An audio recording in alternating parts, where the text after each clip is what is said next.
नमस्कार, स्वागत आहे तुमचं माझ्या चॅनलमध्ये। श्री स्वामी समर्थ। कसे आहात सगळेजण?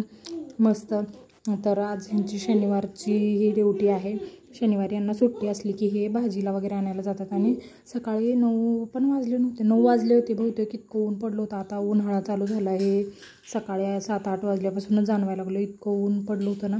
आणि इथं समोर रिकामी जागा असल्यामुळे ना खूपच असं मोकळं मोकळं वाटत होतं।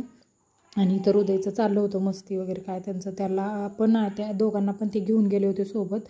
जाऊ दे तेवढंच बाहेर फिरून येतील म्हणून। परी आणि हृदय, परी कशी बाय बाय करते। तर मग ते जाऊन आले आणि आल्यानंतर भाजीला वगैरे आणलं त्यांनी सगळं। यांना शेवगा आणि वांगे, दोडक्याची आमटी, असं म्हणजे आमटीचे प्रकार, असे भाज्यांचे प्रकार आहे ना, पातळ भाज्यांचे हे आवडतात त्यांना। यांना आणि मुलांसाठी केळी, संत्री वगैरे असं आणलं होतं। किती असं म्हणजे खरंच खूपच महाग झालं आहे आता सगळंच। संत्री तर काहीतरी 250 रुपयाला किलो असे काहीतरी होते। कोथिंबीर पण आता उन्हाळा चालू झाला म्हणजे महागच। आणि कारलेच यांनी खूपच आणले होते। मी म्हटलं एवढे कशाला आणले, तर यांचं पुढं आहे, मला म्हणतात की ते एक म्हणजे कारल्याची रेसिपी आहे माझी, ती कर म्हणून, पण त्याला खूपच वेळ लागतो। त्याच्यामुळे मी म्हटलं हो आता पुढे आहेच बघा, मी त्यांना ते मला म्हटलं। आणि उसळ पण त्यांनी 2 आणलं होतं। आणि इथं काय माहिती काय म्हणत होते, इथं माझ्या लक्षातच नाही आहे। आणि चाललं होतं, मी बघत होते चालू आहे का नाही। आणि यांना म्हणणं या, कारण असं सहसा करून जास्त करून हे येत नाहीत ब्लॉगमध्ये वगैरे, त्यांना काय एवढं हे नाही होत। आणि देवपूजा वगैरे मी आज म्हणजे उशिराच केली, भाजीला वगैरे आणल्यानंतर मग केली।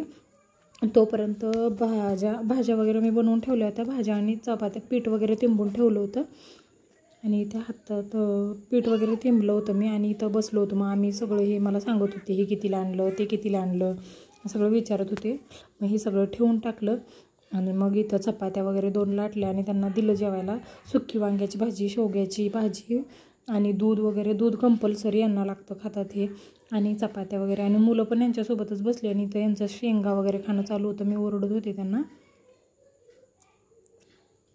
बघा, शेंगदाणे भाजून ठेवावे लागतात मला, आणि हे यांना द्यावीच लागतात कंपल्सरी, हे खातातच। आणि इथं बघा परी खाते, तर मी तिला ओरडले, म्हटलं नुसत्या शेंगा वगैरे नको खाऊ सारख्या, नुसत्या म्हणजे तिला खूपच उसळ खात होते। हे बघा उसळ आणलेले।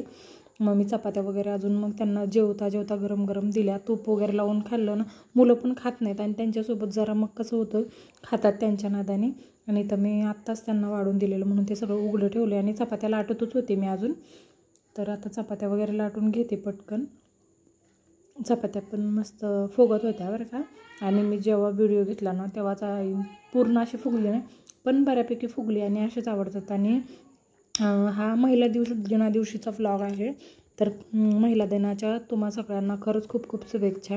सॉरी जरा लेट होते, पण परीच्या शाळेत महिला दिनानिमित्त मी म्हटलं होतं अगोदरच्या व्लॉगमध्ये की होम मिनिस्टरचा कार्यक्रम आहे, आणि माझीही तिथे जायची तयारी आहे।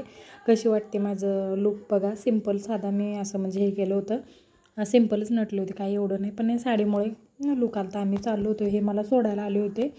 आणि परीची शेजारी मैत्रीण शुभ्रा आणि हृदय, हे तिघं पुढं, परी माझ्याजवळ बसली होती। आणि बघा ना, रांगोळी किती मस्त काढली होती, खरंच खूपच छान, असं एकदम सेम साडीच वाटत होती। खूप छान तयारी केली होती। आणि तेवढाच बायकांनाही थोडासा चेंज असं, आणि त्यांना म्हणजे खरं अपेक्षेपेक्षा तिथं टीचर वगैरे सगळ्या बोलल्या की खूप छान प्रोत्साहन दिलं माता पालकांनी वगैरे, खरंच खूप छान। आणि खेळ पण खूप छान झाले, मस्त होते खेळ वगैरे। रांगोळी मला खरंच खूप आवडली, आणि बाकीचं पण सगळं खूप छान केलं होतं, सगळं छान झालं होतं। सगळे जे प्रेक्षक मुलं वगैरे, हे जरा इथं कॅमेरा खराब दिसत होता, मग आत्ता बघा किती मस्त दिसते। खूपच मस्त कार्यक्रम झाला आणि छान झाला। उशीर झाला आम्हाला खरंच खूप यायला, रात्रीचे 7:30-8 वाजून गेले होते, आणि इथे कार्यक्रम सुरू झाला होता। इथे मी गेले, पण मी फर्स्ट राऊंडमध्येच आऊट झाले, पण जाऊ दे म्हटलं आपण भाग घेतला। आणि मी फर्स्ट टाईमच असा व्लॉग घेतला होता, म्हणजे भाग घेतला होता, सॉरी फर्स्ट टाईमच भाग घेतलेला। आणि तर व्हिडिओ तुम्हाला कसा वाटला हे मला कमेंटमध्ये नक्की सांगा, आणि व्हिडिओ जर आवडला असेल तर चॅनलला लाईक, शेअर आणि सबस्क्राईब नक्की करा।